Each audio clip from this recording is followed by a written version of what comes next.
अरे माधुरी बेटा सुन तो। माधुरी की सासू मां ने माधुरी को आवाज लगाई। माधुरी बोलती, हाँ मम्मा बोलो, क्या चाहिए? अरे बेटा चाहिए कुछ भी नहीं, तुझे पता है ना जो मुझे चाहिए होता है मैं खुद ले लेती हूँ।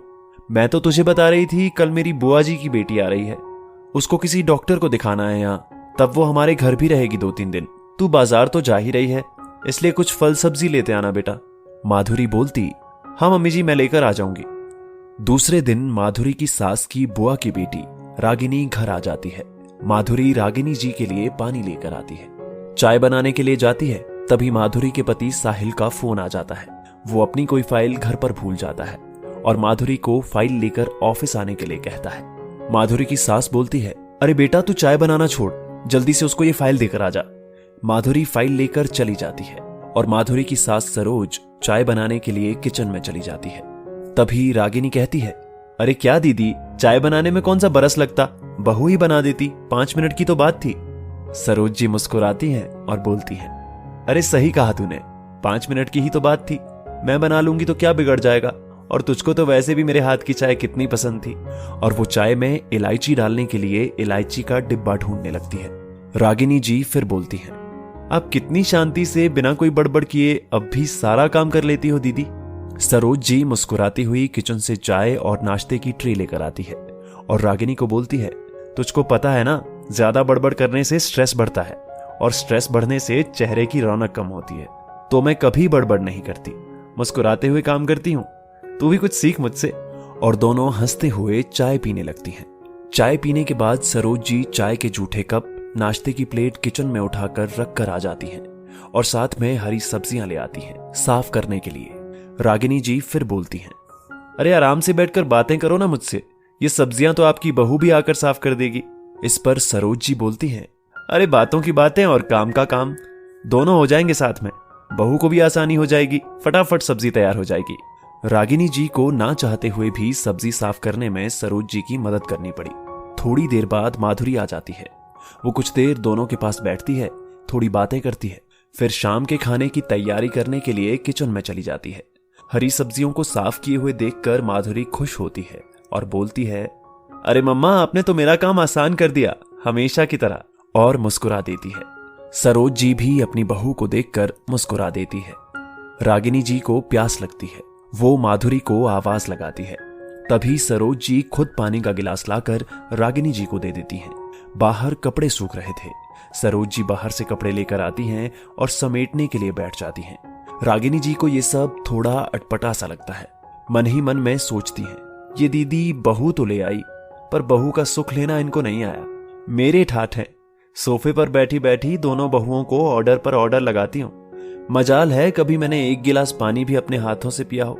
और दीदी को देखो, सारा दिन घर के कामों में इस महारानी की मदद करती रहती है, इसको सर पर चढ़ा लिया है, एक दिन पछताएगी। ऐसा सोचते सोचते ना चाहते हुए भी रागिनी जी कपड़े समेटने में मदद करने लगी। रागिनी जी को सरोज जी के घर पर रहते हुए 2 दिन हो गए, पर उन्होंने एक बार भी सरोज जी को बहू के ऊपर बड़बड़ करते हुए और उसको ऑर्डर देते हुए नहीं देखा। जो भी चीज चाहिए होती थी सरोज जी खुद जाकर ले आती थी। दोपहर में रागिनी जी और सरोज जी दोनों गपशप कर रही थी। रागिनी जी सरोज जी को मोबाइल में कुछ तस्वीरें दिखा रही थी। सरोज जी का चश्मा ऊपर वाले कमरे में रह गया था और माधुरी उस वक्त सो रही थी। तो सरोज जी ने रागिनी जी को कहा, मैं चश्मा लेकर आती हूँ रागिनी, ऐसे तो मुझसे देखा नहीं जाता बिना चश्मे के। तभी रागिनी जी बोलती हैं, क्या दीदी, जब से आई हूं तब से देख रही हूं आप अपना हर काम खुद कर रही हो, माधुरी को ही आवाज लगा दो, वो भी पकड़ा सकती है तुमको चश्मा। हम फिर बहुएं लाती क्यों हैं? मैं तो आपके जैसे कभी नहीं करती, एक आवाज लगाती हूं, दोनों बहुओं को सीधा कर रखा है, एक आवाज पर ही दोनों की कंपकंपी छूट जाती है। तुम बहू तो ले आई हो दीदी, पर सास बनना तुम्हें नहीं आया। सरोज जी हंसते हुए सोफे पर बैठ जाती हैं और रागिनी जी से बोलती हैं, सच कह रही है रागिनी तू, मुझको तेरे जैसे बहू को डराना नहीं आता, उससे काम लेना भी नहीं आता, और ना ही बहू पर बड़बड़ करना आता है। अरे मुझको तो ये सब चीजें सीखनी भी नहीं है, पर मैं तुझको बोल रही हूं तू भी ये सब करना छोड़ दे। अरे जब तक हमारे हाथ पैर सही सलामत हैं, इनको काम कर लेने दे।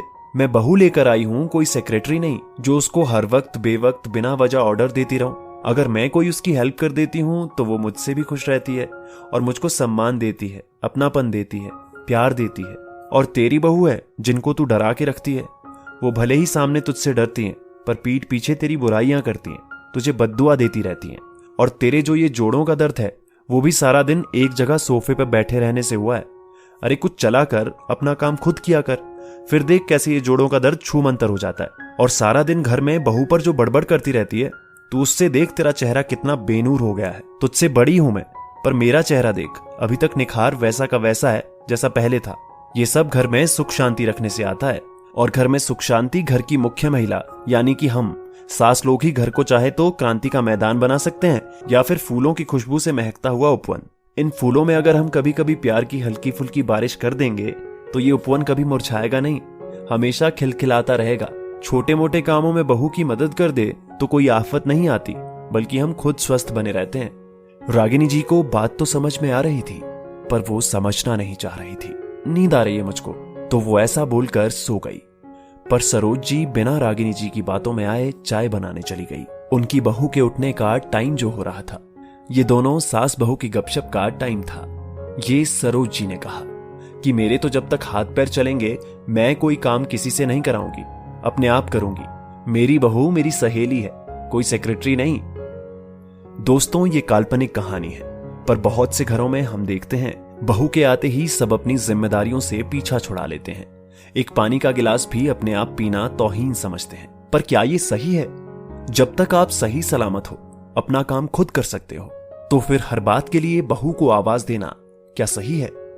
दोस्तों, आपकी इस वीडियो के बारे में क्या राय है नीचे कमेंट करके जरूर बताइएगा। और अगर आपको ये वीडियो पसंद आए तो इस वीडियो को लाइक करिएगा, शेयर करिएगा ज्यादा से ज्यादा लोगों तक। और ऐसे ही और भी इंस्पिरेशनल वीडियो के लिए सब्सक्राइब करें हमारे YouTube चैनल को और Facebook पर फॉलो करें हमारे पेज को। धन्यवाद।